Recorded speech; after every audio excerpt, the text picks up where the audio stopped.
кәнекей балалар, қазір біз біраз демалып алайық, иә? Қазір маған жаныма келесіңдер. Осы қорапты ашқан кезде менің ең сүйікті оқушым жазылып тұр ішінде.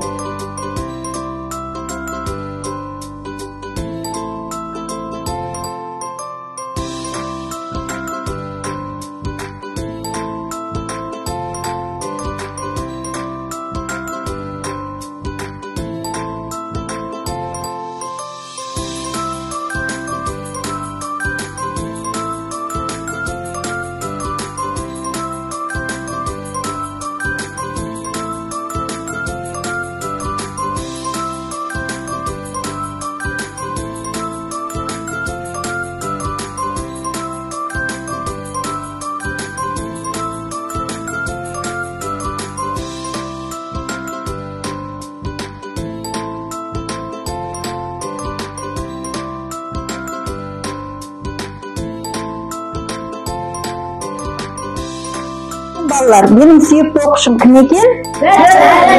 Яғни, сендер екенсіңдер, әрқайсыңды жеке-жеке жақсы көреміз екен, иә? Сендер барлықтарың біздің сүйікті оқушыларымызсыңдар.